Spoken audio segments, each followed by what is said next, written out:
Alright, so from an overlooked game from a much smaller company to an overlooked game by a big one, which is at potential vulnerability to a complete buyout. So, admittedly, from a franchise which has had ups and downs, and but much like the Wild Robot, when I finally watched that and talked about it, I am once again and glad in a weird way to be wrong about this game. So let's talk about last year's action platformer with Metroidvania and roguelite elements, Prince of Persia: The Lost Crown.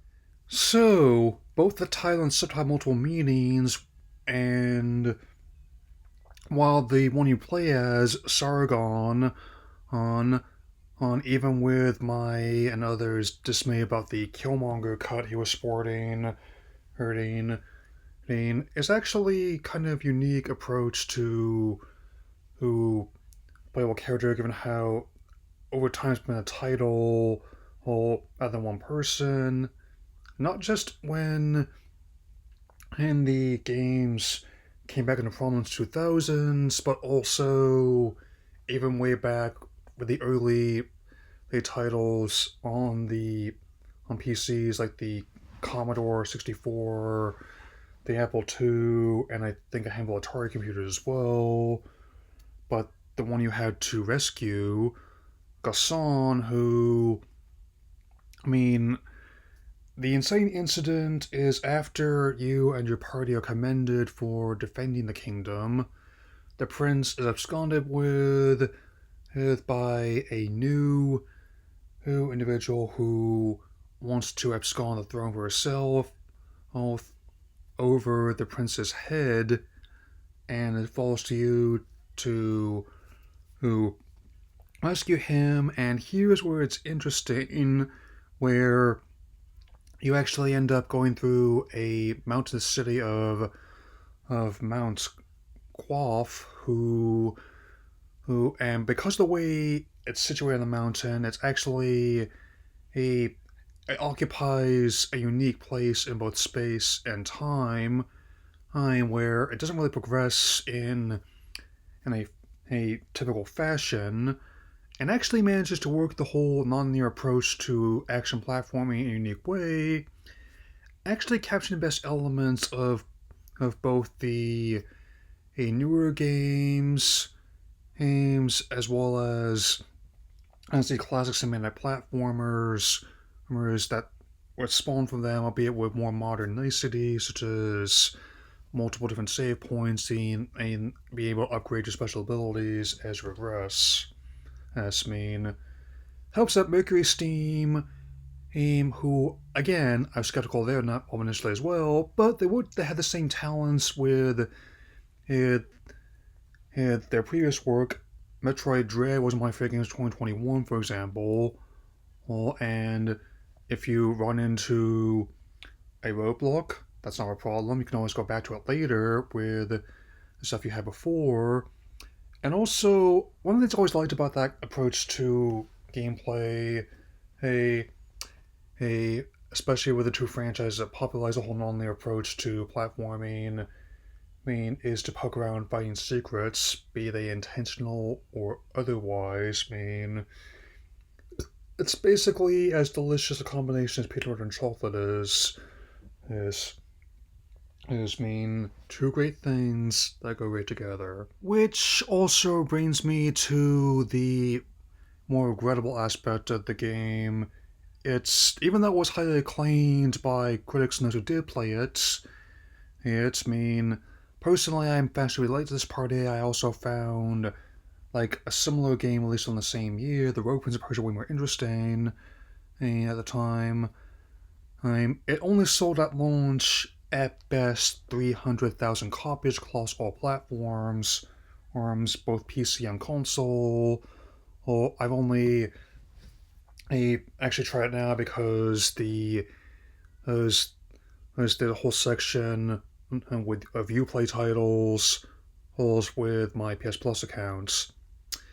In fact, the game's disappointing financial performance on top of a litany of other issues facing Ubisoft in 2024 alone, caused a planned sequel to the game to be cancelled and the development team to be disbanded. Though thankfully, unlike other games that tanked in the past year, they did not get let go from the company as a whole. In fact, they've been reassigned to the Rayman franchise, working on a remake of the very first game, which I have a lot of confidence in, given their also previously worked on the excellent Rayman Origins and Legends, which weren't total bombs, but they had the misfortune of being quote unquote below expectations due to being put up against the juggernaut of Skyrim and Grand Theft Auto 5, respectively.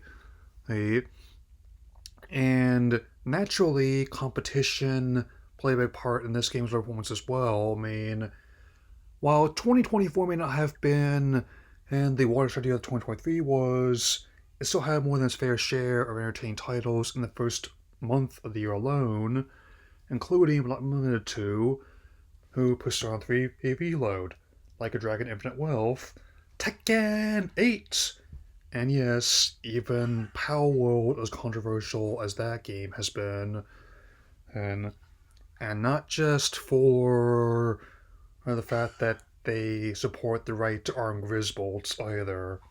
Yeah. And I don't even have to entirely joke that someone on marketing got fired for that one, because as my understanding is that people actually were let go. Oh, because there was not a whole lot of marketing for the game. Admittedly, I didn't see any ads offline really, and what ads I did see were less than stellar. They admittedly did not paint the game in the best light, which I always found strange because this industry and this studio is notorious in particular for making a lot of the games look better than they actually are, and somehow they did had the opposite. And I maintain, had they not released the game in a month which had so many high anticipated best selling titles, and also had a bit better advertising for it, which I think things might turn out differently. And like I've said before in other videos, I do not know who is going to ultimately end up with the Ubisoft, but it's not going to surprise me at all if the company is bought out. And I know the Guillemot brothers want to keep it in a family, but again, seeing as how they are also infamous for their reasons, and in their business practices alone, it will not be surprising me at all if they're not asked to who come along with them. It's not. I'm not a bit surprised that even when Microsoft bought Activision Blizzard, that Bobby he only stayed on until the deal was finalized, and trust me, the way he's been spending his off time has in his own right, man. But it's like the old saying goes: if you love something, set it free. Hey, and I think that might be the best course of action. There's been an an ongoing debate in My Little Malone about the old guard versus new blood. And while I do like it whenever people have experience in what they do, who sometimes I think some fresh blood it's necessary to keep things moving into the future as opposed to clinging to the past.